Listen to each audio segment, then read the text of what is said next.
যাদের উপর ফ্যামিলিতে যাদের উপর কোরবানি ওয়াজিব আছে প্রথমে তাদের নাম দেওয়া চাই। ছেলে মহিলা এবং পুরুষ যাদের উপর কোরবানি ওয়াজিব আছে প্রথমে তাদের নাম দেওয়া চাই, এবং তারপর যদি আপনারা নাম বাকি থাকে সুযোগ থাকে তাহলে শিশুরা বা অন্যদের যাদের উপর নফল আছে তাদের দেওয়া যাবে। এবার আমরা কোরবানিতে নিয়ত প্রসঙ্গে আসছি। কোরবানির ক্ষেত্রে সহি নিয়তের গুরুত্ব কতখানি, যে প্রসঙ্গটি আপনি আগেও একটু উল্লেখ করেছেন। কুরবানি হচ্ছে একটি ইবাদত, শুধু কুরবানি নয়, যে কোনো ইবাদতই নিয়ত ছাড়া আল্লাহর কাছে গ্রহণযোগ্য হয় না। বুখারী শরীফের হাদিস আছে, নবী আকরাম সাল্লাল্লাহু আলাইহি ওয়াসাল্লাম ইরশাদ করেন, ইন্নামাল আমালু বিন্নিয়াত। মানুষের আমল এবং ইবাদত আল্লাহ তাআলার কাছে গ্রহণযোগ্যতা লাভ করে নিয়তের মাধ্যমে। অতএব কুরবানিও একটি ইবাদত, সেটাও নিয়তের সাথে করতে হবে। একজন গরু জবাই করেছে তার প্রয়োজনে, পরে খেয়াল হলো সেইটাকে কুরবানির নিয়ত করলে হবে না, আগে থেকে নিয়ত করতে হবে। নিয়ত হলো অন্তরের ব্যাপার, নিয়তের জন্য কোনো শব্দ বলা কোনো জরুরি না। হ্যাঁ, কুরবানি দেওয়ার সময় কিছু দোয়া আছে, এগুলা পড়া মুস্তাহাব।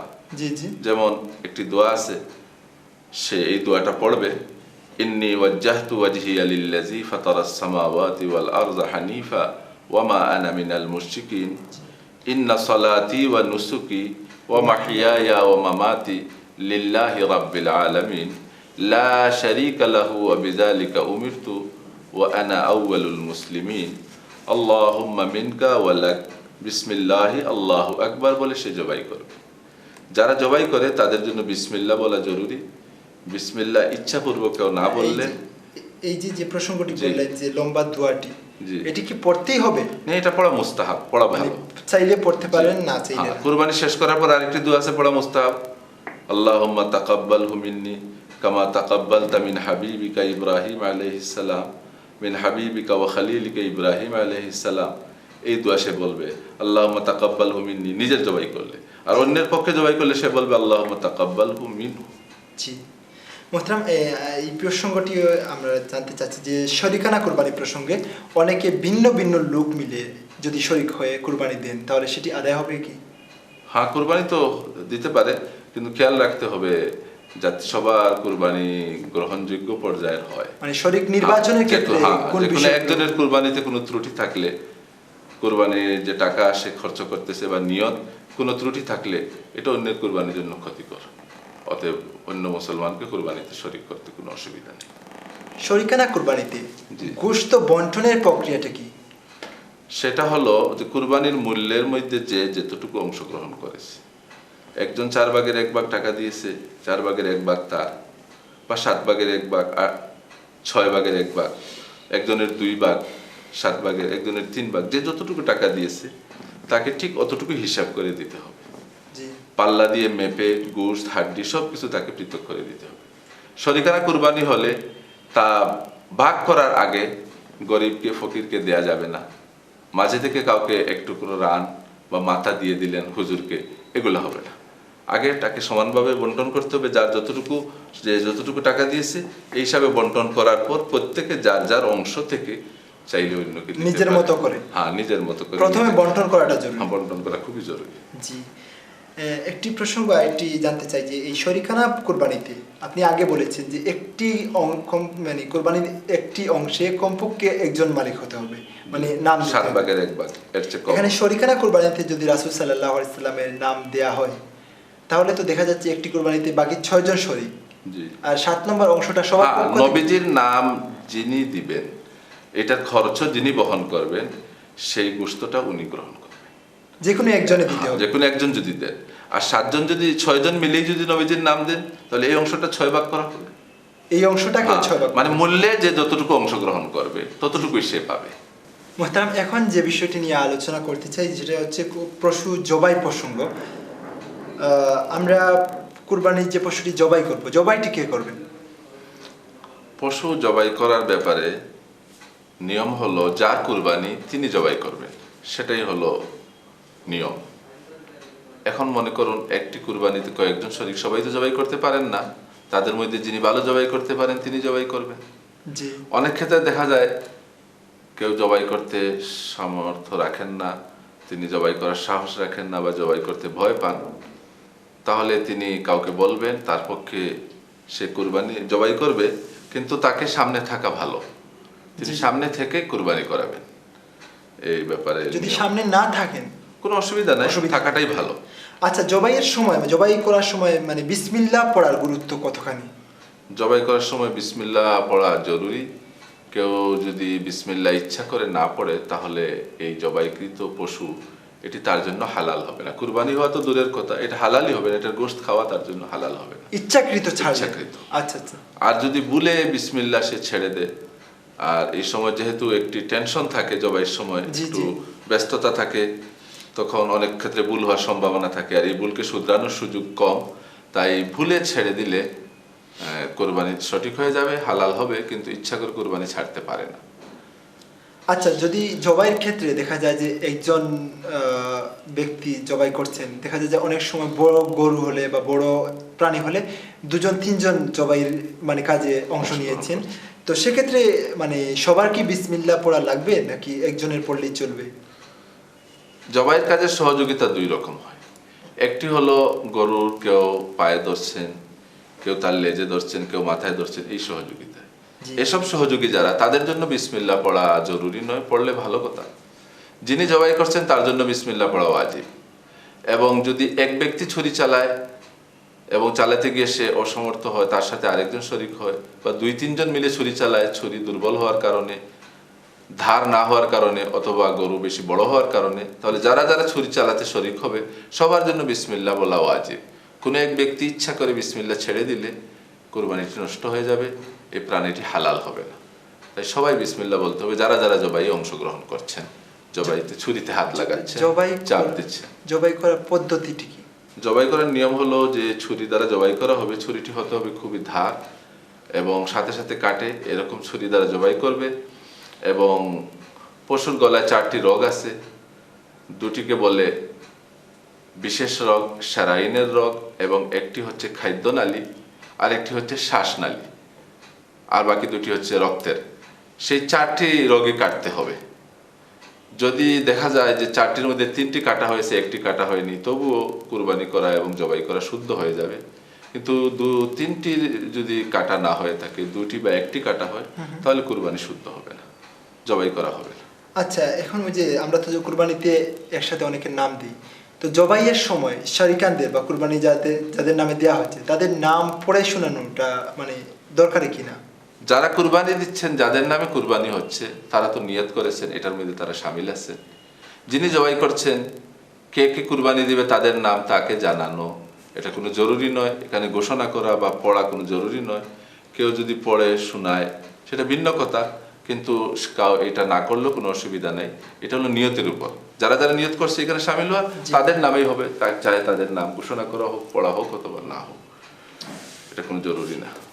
মহিলা কেউ কুরবানি দিতে পারবেন কিনা, জবাই করতে পারবেন কিনা? সাধারণত পুরুষরা কুরবানি দেয়, কিন্তু মহিলারা কুরবানিতে অংশগ্রহণ করতে পারে, নিজে কুরবানি জবাই করতে পারে, পশু, কুরবানির পশু বা এমনি কোনো পশু মহিলাও জবাই করতে পারে, বাচ্চাও জবাই করতে পারে, যদি বাচ্চার মধ্যে সামর্থ্য থাকে জবাই করা।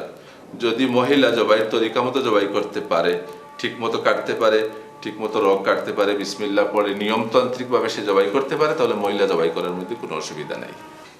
মোহতারাম, এখন যে প্রসঙ্গটিতে আসতে চাচ্ছি সেটি হচ্ছে গোশত খাওয়া, কুরবানির গোশত খাওয়া এবং দান করা প্রসঙ্গ। আমরা কুরবানির গোশত মানে কতটা নিজে খাবো, কতটা বিলাবো, এ ব্যাপারে আমাদের বলেন। কুরবানি দেওয়া হচ্ছে আল্লাহর সন্তুষ্টির জন্য, গোশত খাওয়ার জন্য নয়। কিন্তু এটা আল্লাহ তাআলার বিশেষ মেহেরবানি, আল্লাহ তাআলা আমাদেরকে কুরবানির গোশত খাওয়ার অনুমতি দিয়েছে। আগের অন্যান্য ধর্মে, অন্যান্য নবীদের সময় কুরবানির গোশত খাওয়ার ব্যাপারে এরূপ অনুমতি ছিল না। আমাদের নবী আকরাম সাল্লাল্লাহু আলাইহি ওয়াসাল্লাম আমাদেরকে শিখিয়ে গেছেন যে কুরবানির যে গোশত আছে সেটা আমরা খেতে পারি, আমাদের আত্মীয় স্বজনকে খাওয়াতে পারি, এবং দরিদ্র যারা আছে, গরিব মিসকিন, তাদেরকেও খাওয়াবো। যারা সারা বছর গোশতের খাওয়ার সুযোগ পায় না, তাদের একটি সুযোগ কুরবানিতে সে গোশত খাবে। এই ব্যাপারে যার যতটুকু সুযোগ আছে সে বেশি বেশি করে গরিবকে খাওয়াবে, আত্মীয় স্বজনকে দিবে, বন্ধু বান্ধবকে দিবে, এবং নিজের পরিবারকেও খাওয়াবে। সেটা প্রয়োজনের উপর নির্ভর করে। কারো পরিবারের প্রয়োজন বেশি, সে বেশি তার জন্য রাখবে, কারো পরিবারের প্রয়োজন কম, সে কম রাখবে। কিন্তু ভালো নিয়ম হলো, মুস্তাহাব তরিকা হলো যে সে 3 ভাগ করবে।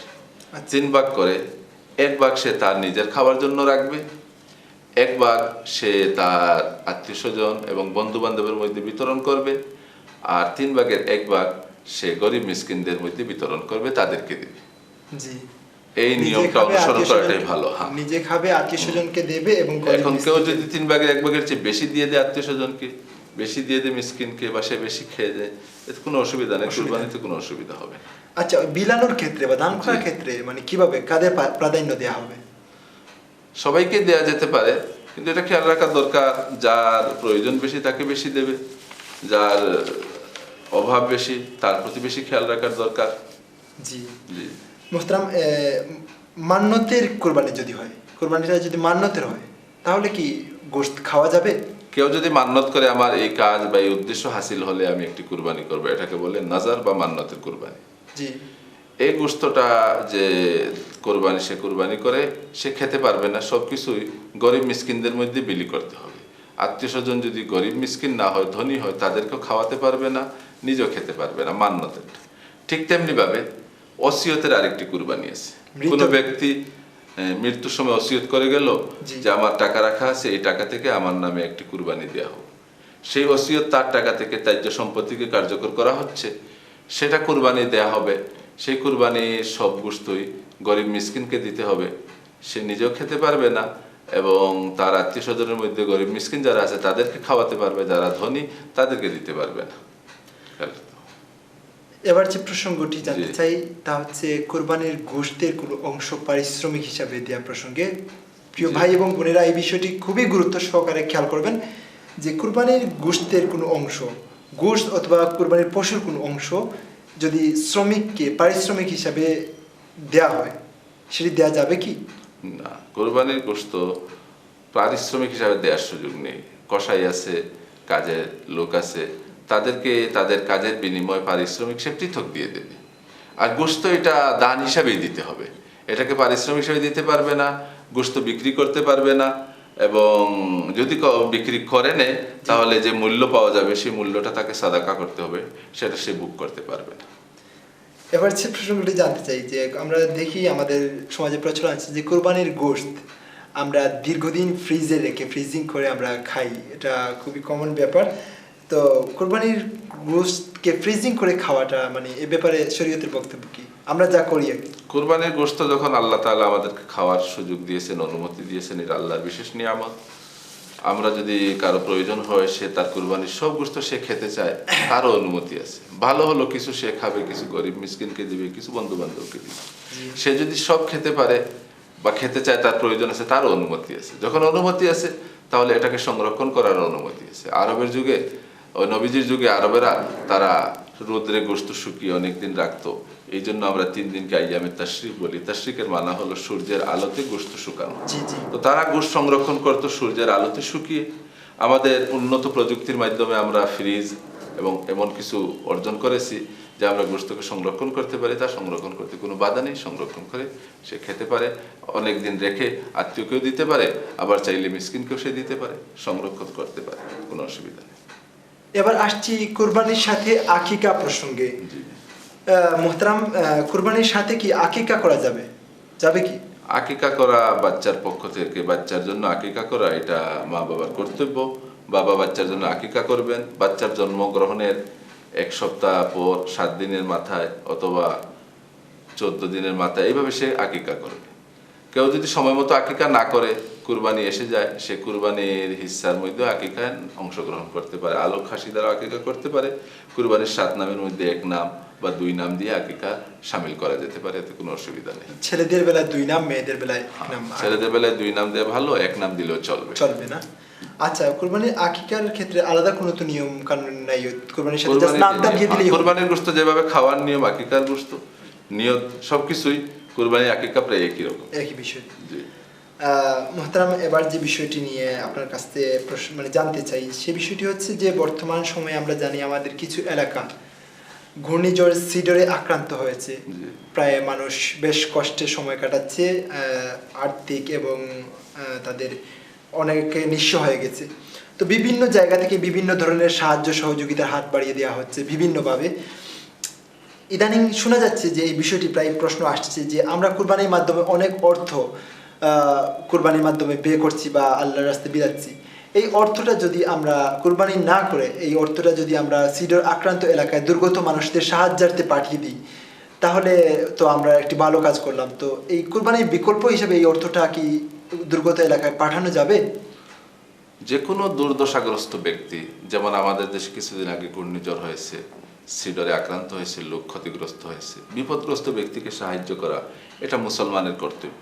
জি চাই সেই বিপদগ্রস্ত ব্যক্তি মুসলমান হোক অমুসলিম হোক, মানুষ হিসাবে আমাদের কর্তব্য সবাইকে সহযোগিতা করা। আমাদের নবী আকরম সাল্লাল্লাহু আলাইহি ওয়াসাল্লাম তিনি সহযোগিতা করতেন। অতএব আমাদের সহযোগিতা করা উচিত, শুধু কুরবানি নয়, সর্বক্ষেত্রে আমাদের খেয়াল রাখা উচিত যে আমরা এদেরকে সহযোগিতা করব। জি জি কুরবানি ভিন্ন জিনিস এবং বিপদগ্রস্তকে সহযোগিতা করা সেটি ভিন্ন ইবাদত, একটি আরেকটি বিকল্প হতে পারে না। জি যেমন রোজা নামাজের বিকল্প হতে পারে না, যাকাত রোজার বিকল্প হতে পারে। জি জি ঠিক কুরবানি হচ্ছে হযরত ইব্রাহিম আলাইহিস সালামের একটি সুন্নত, আল্লাহর রাহে পশুকে কুরবানি দেয়া। জি জি সেই সুন্নতটা আমাদের যাদের উপর ওয়াজিব তাকে কুরবানি দিতেই হবে। এই ওয়াজিব আদায় করার পর সে তার সামর্থ্য অনুযায়ী সে সিদরে আক্রান্তদেরকে সহযোগিতা করে।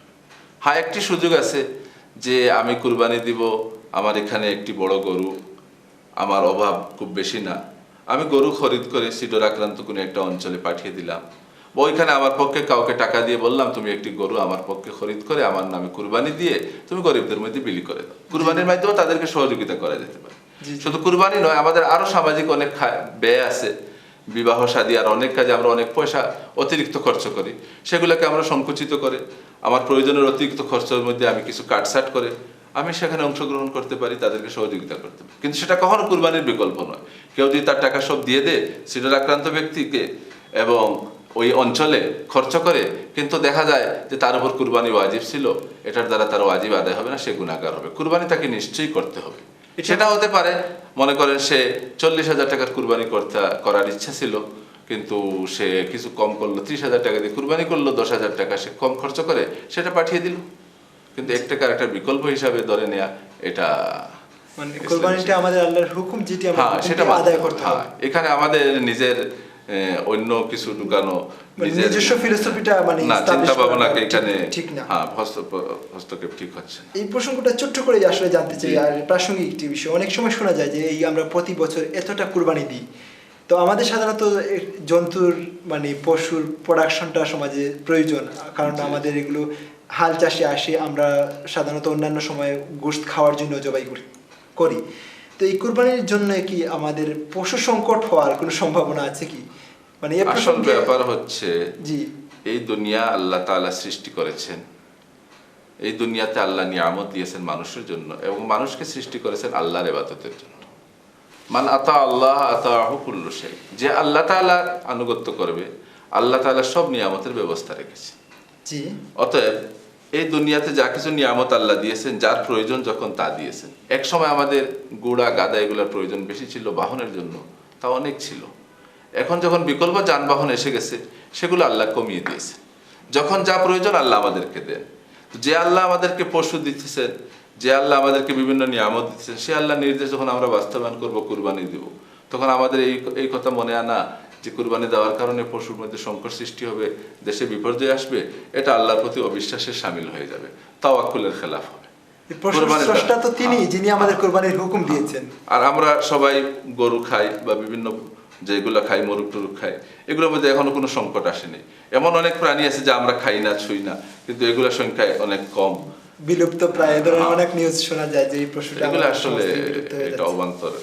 মুহতারাম, এখন যে প্রসঙ্গটি আসতে চাচ্ছি, আমরা আলোচনা শেষ করতে চাই, শেষ প্রসঙ্গে চলে আসছি, যে কুরবানির পশুর চামড়া প্রসঙ্গ। আমরা কুরবানির পশুর চামড়া কি করব? পশুর চামড়া কি করব, তার আগে আমাদের জানা উচিত যে আমরা কুরবানি দিই আল্লাহকে খুশি করার জন্য, এবং আল্লাহ খুশি হন বান্দার ইবাদতের মাধ্যমে, বান্দা তরিকা মতো ইবাদত করবে। জি জি আমরা কুরবানির সময় অনেক কাজ এমন করি যে কারণে পরিবেশের ক্ষতি হয়। আমাদের খেয়াল রাখতে হবে যে আমরা কুরবানি করে যে বর্জ্য আছে সেটাকে হেফাজতে, যেখানে ডাস্টবিন সেখানে ফেলবো, মানুষের যাতে অসুবিধা না হয়। জি জি ঠিক চামড়া যেটা আছে এটাকে এমনভাবে পশু থেকে পৃথক করতে হবে যাতে চামড়াটা নষ্ট না হয়, এটার দ্বারা দেশে অনেক বৈদেশিক মুদ্রা অর্জিত হয়। জি। এটা অনেক কাজে লাগে, নষ্ট যাতে না। জি জি যে চামড়া আমার দরকার নাই, আমি রাখবো না, তাই এটাকে নষ্ট করবে। জি, অর্থনীতির খেয়াল। বিরাট একটি অংশ আসে আমাদের চামড়া থেকে। তো চামড়া সুন্দরভাবে এটাকে পরিষ্কার করতে হবে যাতে চামড়া নষ্ট না হয়। আর এটার পদ্ধতি ওনারা বলে দিয়েছেন যারা বিশেষজ্ঞ, যে জবাইয়ের আগে পশুকে বেশি করে পানি খাওয়ালে তাহলে জবাই করার পর চামড়া সিলাতে সুবিধা হয়। চামড়া যেটা আছে এটা যে কুরবানি দিছে সে যেভাবে গোশত বুক করতে পারে, গোশত খেতে পারে, সে চামড়াটাও নিজের প্রয়োজনের কাজে লাগাতে পারে, ব্যবহার করতে পারবেন। গরিব মিসকিনকেও সে দিতে পারে, আত্মীয় স্বজনকেও দিতে পারে চামড়া ব্যবহারের জন্য। জি সেটা বিক্রি করতে পারবে না। যদি সে কোনো প্রয়োজনে বিক্রি করে নেয় তাহলে এটার মূল্য সে বুক করতে পারবে না, ধনী ব্যক্তিকে দিতে পারবে না, এটা গরিব মিসকিনকেই দিতে হবে। জি জি আচ্ছা, মানে মসজিদ মাদ্রাসায় মানে চামড়ার মূল্য অথবা চামড়া দেওয়াটা কেমন? আমরা তো বিভিন্ন সময় দেখি যে বিভিন্ন মাদ্রাসা মসজিদের পক্ষ থেকে আমাদের কাছে চিঠি আসে যে আপনাদের কোরবানির চামড়াটি আমাদের মাদ্রাসায় বা আমাদের প্রতিষ্ঠানে দান করুন। তো এই ব্যাপারটি আমাদের বলুন। মসজিদে এবং মাদ্রাসায় বা মহল্লার চাঁদায়, অন্যান্য সামাজিক চাঁদায় কুরবানির চামড়াকে দেয়া ঠিক হয় না, চামড়ার মূল্য দেয়া ঠিক হবে না। আচ্ছা আচ্ছা গরিবকে দিতে হয়। এখন যদি কোনো মাদ্রাসা এমন থাকে সেখানে গরিব ছাত্রকে লালন করা হয়, তাদের খরচ বহন করা হয়, জি তাদেরকে খাওয়ানো হয়, পড়ানো হয়, তাদের চিকিৎসার ব্যবস্থা করা হয়, যেটাকে বলে বোর্ডিং মাদ্রাসা, গরিবখানা আছে, সেই মাদ্রাসা এতিমখানা আছে, তাহলে সেই ফান্ডে বিক্রয়লব্ধ টাকা চামড়া দেয়া যেতে পারে, যে ফান্ড থেকে গরিবের জন্য খরচ করা হয়, যারা চামড়ার মূল্য খেতে পারে। গরিব নতুবা ফান্ডে। হ্যাঁ, মাদ্রাসার বিল্ডিং নির্মাণে, শিক্ষকদের বেতনে, মসজিদের ইমাম মুয়াজ্জিনের বেতনে, মসজিদের নির্মাণে চামড়ার মূল্য ব্যবহার করার অনুমতি নাই, এটা ব্যবহার করা শুদ্ধ হবে না। তাহলে দান করলে আমরা উত্তম, মানে কোথায় দান করাটা উত্তম হবে? আমরা যেখানে দান করলে এটা সঠিক ব্যবহার হয় সেখানে দান করা উত্তম। জি এক ব্যক্তিকে দান করলাম, সেই চামড়ার টাকা বুক করে সে সমাজের সেবা করছে, সে ভালো কাজ করছে, তাকে দান করলে বেশি ভালো হবে। অতএব মাদ্রাসায় যারা পড়ে বা দিনী কাজে যারা আছে তাদেরকে যদি আমরা চামড়ার মূল্য তাদের পিছনে ব্যয় করি, এটার দ্বারা সে তার প্রয়োজনও মেটাচ্ছে, তার অভাবও দূর হচ্ছে, সাথে সাথে সে দিনী জ্ঞান অর্জন করছে, ইলম হাসিল করতেছে, ভালো কাজ করতেছে, নামাজ পড়তেছে, ইবাদত করতেছে, এটার মধ্যে সওয়াব বেশি হবে। এই ব্যাপারে আমাদের উৎসাহিত করা উচিত। শেষ যে প্রসঙ্গটি জানতে চাই যে আমরা 10ই জিলহজ অর্থাৎ ঈদের দিন আমরা যদি কোরবানিটা না দিতে পারি জি, তাহলে কি করণীয়? কুরবানি দেওয়ার জন্য 3টি দিন নির্ধারিত। একটি হলো ইয়াউমুন নাহার, 10ই জিলহজ। 10ই জিলহজ শহরের লোক যারা ঈদ এবং জুমার নামাজ পড়েন তারা ঈদের নামাজ শেষ হওয়ার পর কুরবানি দিবেন। আর ওইসব প্রত্যন্ত অঞ্চল যেখানে ঈদ বা কুরবানির নামাজ পড়ার নিয়ম নাই সেখানে সুবে সাদিকের পরই সে কুরবানি দিতে পারে। জি শহরে ঈদের নামাজের পরে এবং প্রত্যন্ত অঞ্চল যেখানে ঈদের নামাজ শুদ্ধ হয় না, জুমা শুদ্ধ হয় না, সেখানে কুরবানি দেয়া সুবে সাদিকের পরই দেওয়া যেতে পারে। এই দিন এবং তারপরের দিন সব দিনই কুরবানি দেয়া যায়। রাতেও কুরবানি দেয়া যায়, কিন্তু অপ্রয়োজনে, বিশেষ প্রয়োজন ছাড়া রাতে কুরবানি দেওয়াটা মাকরুহ। 12ই জিলহজ, 3য় দিন, জি সূর্যাস্তের পূর্ব পর্যন্ত কুরবানি দেওয়া শুদ্ধ, তারপরে কুরবানি দেওয়ার সুযোগ নাই। কোনো ব্যক্তি কুরবানির প্রাণী খরিদ করেছে কুরবানি দেওয়ার জন্য, কিন্তু সে কোনো অসুবিধায় এই 3 দিনের মধ্যে কুরবানি দিতে ব্যর্থ হয়েছে, জি। তাহলে সে আর কুরবানি দিতে পারবে না। সেই জীবিত পশুটি সাদাকা করে দিবে, কাউকে দান করে দেবে। আচ্ছা আচ্ছা, মানে 12 জিলহজের সূর্যাস্তের পূর্ব পর্যন্ত কুরবানি দেওয়ার সুযোগ থাকে। সুযোগ আছে। ধন্যবাদ মোহতারাম। আসলে আপনার আলোচনার মধ্য থেকে আমরা মোটামুটি কুরবানির গুরুত্বপূর্ণ মাসাইলগুলো পেয়ে গেলাম। আমাদের যে ভাই এবং বোনেরা এই প্রোগ্রামটি দেখলেন, আশা রাখি মোটামুটি একটা কুরবানির বেসিক আইডিয়াটা হয়ে গেল। প্রিয় ভাই এবং বোনেরা, আমরা চেষ্টা করেছি এই আলোচনার মাধ্যমে কুরবানির গুরুত্বপূর্ণ দিকগুলো আপনাদের সামনে তুলে ধরার। তারপরও যদি আপনাদের মনে কোনো প্রশ্নটা থাকে, যে প্রশ্নগুলো বা যে আলোচনাগুলো আমাদের এখানে আসেনি বা আমরা বুঝতে পারছি না আপনারা কোন প্রশ্নটি জানতে চাচ্ছেন, সেই বিষয়গুলো আপনারা আপনাদের আশপাশের বিজ্ঞ আলেমদের কাছ থেকে জেনে নেবেন। অজানা থাকবেন না, কারণ এগুলো জরুরি বিষয়। আপনার কুরবানিটি সহিহ শুদ্ধ হওয়ার জন্য কুরবানির নিয়ম কানুনটা জানা থাকা খুবই গুরুত্বপূর্ণ। আর কুরবানির ক্ষেত্রে সবথেকে গুরুত্বপূর্ণ বিষয় হচ্ছে নিয়তের প্রসঙ্গটা। আল্লাহ তাআলা বান্দার নিয়তটি দেখতে চান কুরবানির মাধ্যমে। তাই আমাদের কুরবানি যেন একমাত্র আল্লাহর উদ্দেশ্যে হয়, এই কামনা, এই প্রত্যাশায় আজকের মতো এখানেই। আসসালামু আলাইকুম ওরহমতুল্লাহি ওয়াবারাকাতুহু। الذين يظاهرون منكم من نسائهم ما هن أمهاتهم إن أمهاتهم إلا اللائي ولدنهم وإنهم ليقولون منكرا من القول وزورا